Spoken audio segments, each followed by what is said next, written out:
Ang ginagawa ni BBM, nagsasalita lang yan, magsasalita lang yan sa SONA, katulad ng mga naunang SONA. Wala naman pong yung mga nauna niyang SONA na pagtaas ng presyo ng bilhin, meron bang malawakang napakulong na mga smuggler? Meron bang malawakan na napakulong na mga hoarder? Nang huli nga sila, bigas lang eh. Hindi nyo alam kung sino may-ari nun? Tip ko lang po, hindi po yan droga na lumalangoy yung imbakan ng bigas o bodega ng bigas. Hindi po yan droga na lumalangoy at nakukuha. Okay pa yung kapanipaniwala pa eh. Nakuha namin itong mga droga na lumulutang-lutang sa dagat. Pwedeng wala talagang tao yun. Pero yan pong, yan pong imbakan po ng bigas. Hindi nyo po matutukoy kung kanino po, sino nagmay-ari nun. Simple lang po, tumawag kayo ng tricycle. Kanino to? Ay kay ano po yan? Kay Don Jose maibibigay po kung sino po yung may-ari eh. Ay kay Doña Lukring po yan.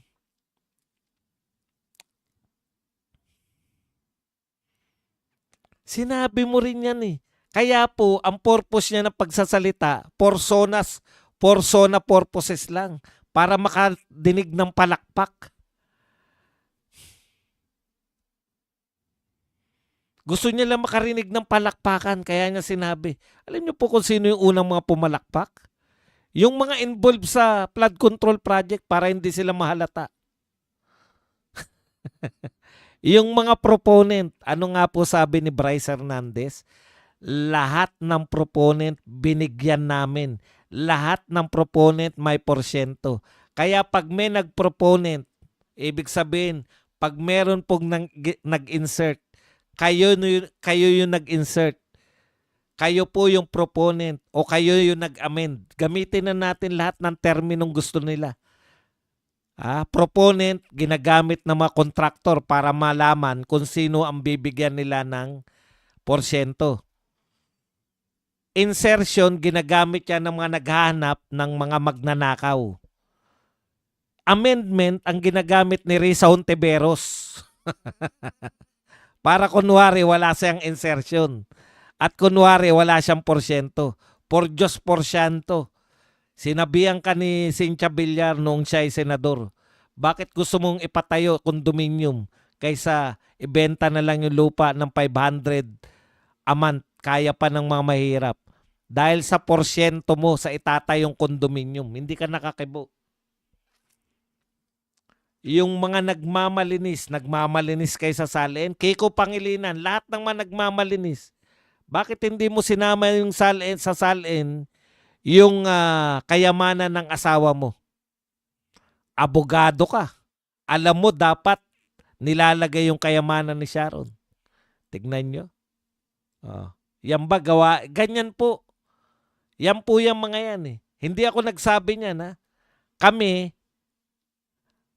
Kami po gumagawa ng salin. Sinasama talaga yung kayamanan, yung ari-arian. Kaya lang, dahil pareho kaming government employee at that time, talagang isasama talaga. Pero sinabi po ng ombudsman na pati yung sa asawa mo, kayamanan ng asawa mo, isinasama. Wala lang, di ba? So, lumalabag po sila sa SALN law. Nilalabag nila yung SALN law, pero wala silang pakialam. Sila kasi nagtatakda na makasalanan at hindi. Batas yung nilalabag nila eh. Di ba? Ang sabi sa SALN, pati kayamanan ng asawa mo, pati pag-aari ng asawa mo.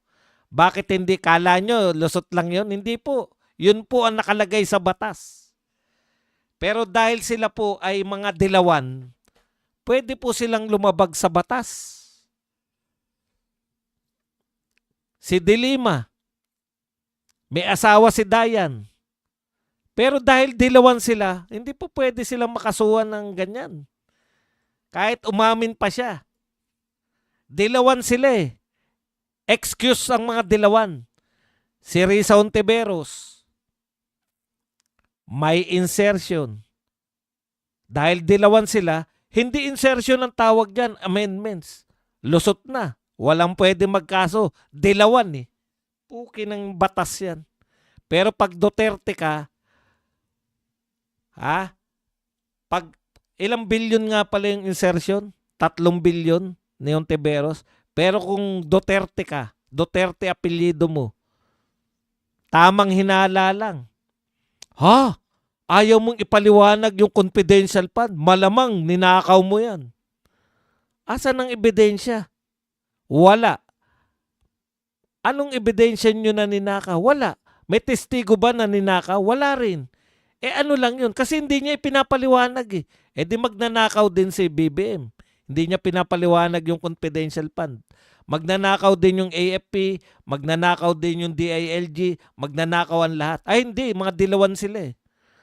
Si Marcos yan eh. Paano magnanakaw yan?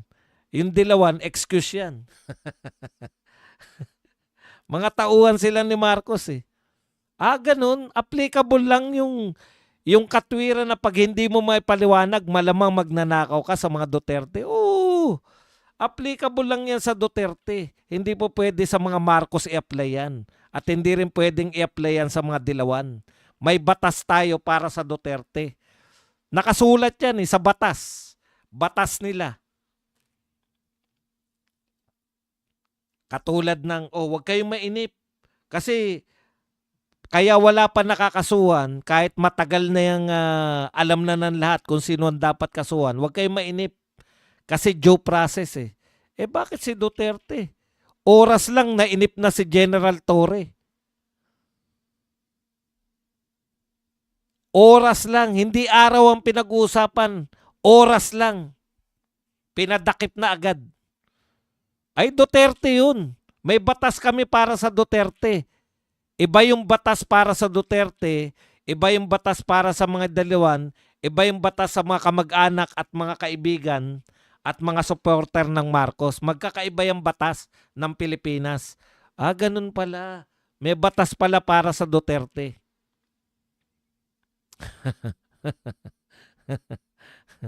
Pukin. Ang tagal nyo na si BP Sara na gustong ni isang testigo, wala nagsabi na ninakaw ni BP Sara yung 125 million. Samantalang ito, anong problema ni BP Sara?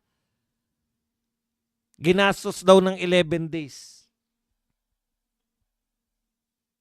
Yung diniliberan ng 1 bilyon ng isang araw.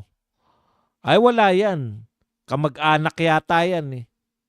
Pag kamag-anak, hindi kaso yun. Pero pag Duterte ka, putya, kahit walang kaso, gagawang ka ng kaso.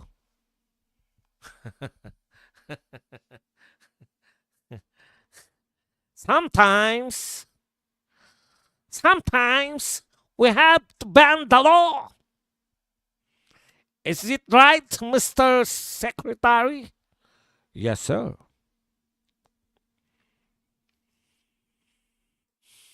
Due process, puki ng napakasimple lang yan. Asan yung pinagawa mo? Wala. Pero kumubra ka, oo. Pero i-due process nyo ko. Wala kang ginawa eh. Binayaran ka namin, bakit mo tinanggap? Oo, pero patunayan nyo yan. At saka may due process ako dapat. Putang. Hindi naman ako Duterte. Duterte lang ang walang due process.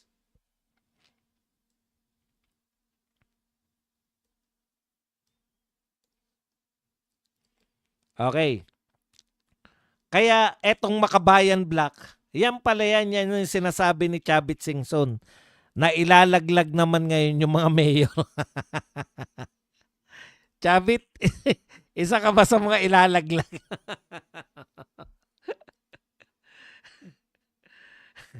Sasabihin na naman ng mga yan. Away lang ni Chavit yan tsaka ng mga Marcos. Ano ngayon? Kahit maaway ng pampamilya, pwede nating gamitin eh. Kung totoo naman yung sinasabi, di ba? Bakit meron ba?